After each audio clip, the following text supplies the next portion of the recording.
संपूर्ण भारतासाठी, भारतातल्या विद्यार्थ्यांसाठी आजचा दिवस ऐतिहासिक आहे. कारण नीट पेपर फुटी विरोधात जे आंदोलन सुरू होतं त्या आंदोलनाला अखेर यश मिळालंय.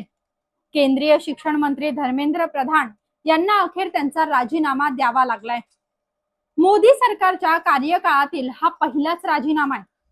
मणिपूरमध्ये इतका हिंसाचार झाला, महिलांची नग्न धिंड काढली, त्यांच्यावरती सामूहिक अत्याचार करण्यात आले. महिला कुस्तीपटू ज्या आहेत त्यांनी ब्रुजभूषण सिंहावरती इतके गंभीर आरोप केले. त्यांनी सुद्धा दिल्लीमध्ये आंदोलन केलं, मात्र त्याची दखल सरकारनं घेतली नाही. सरकारनं ना मणिपूरच्या मंत्र्यांचे राजीनामे घेतले ना ब्रुजभूषण सिंहाचा. मात्र हे जे सर्वसामान्य विद्यार्थ्यांचं आंदोलन होतं ना, त्या आंदोलनाला अखेर यश मिळालंय. तुमचा जर हेतू प्रामाणिक असेल आणि तुमच्यामध्ये जर एकजूट असेल ना, तर कोणतं परिवर्तन होऊ शकतं ना, हेच या आंदोलनानं दाखवून दिलेलं आहे. आता केंद्रीय शिक्षण मंत्र्यांनी राजीनामा दिला म्हणजे येणाऱ्या काळामध्ये पेपरफुटी होणार नाही का? आता जी पेपरफुटी झालेली आहे ती भरून सुद्धा निघणार आहे का? तर नाहीये.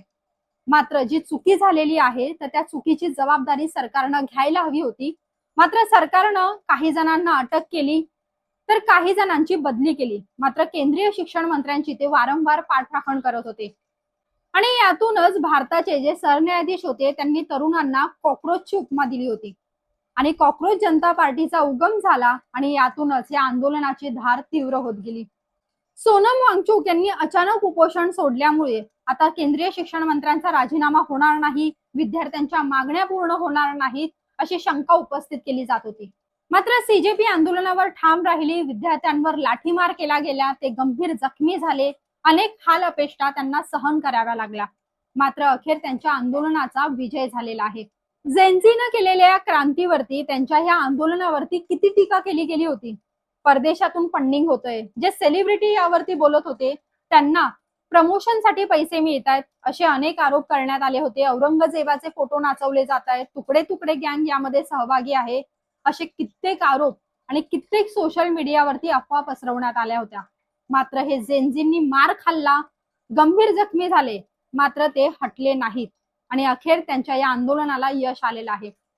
आता सरकार पेपरफुटी विरोधात कायदे करण्याच्या तयारीत आहे. आता केंद्रीय शिक्षण मंत्र्यांचा राजीनामा झालेला आहे. जे नवीन केंद्रीय शिक्षण मंत्री झालेले आहेत प्रल्हाद जोशी, ते येणाऱ्या काळामध्ये अधिक चांगलं काम करतील आणि इतर जे मंत्रीवर्ग आहे ते यातून धडा घेतील अशीच अपेक्षा आहे. बाकी झेन्झीनं केलेल्या या आंदोलनावर, त्यांना मिळालेल्या या आंदोलनाच्या यशाबद्दल तुम्हाला काय वाटतंय? कमेंट करून नक्की सांगा. नमस्कार.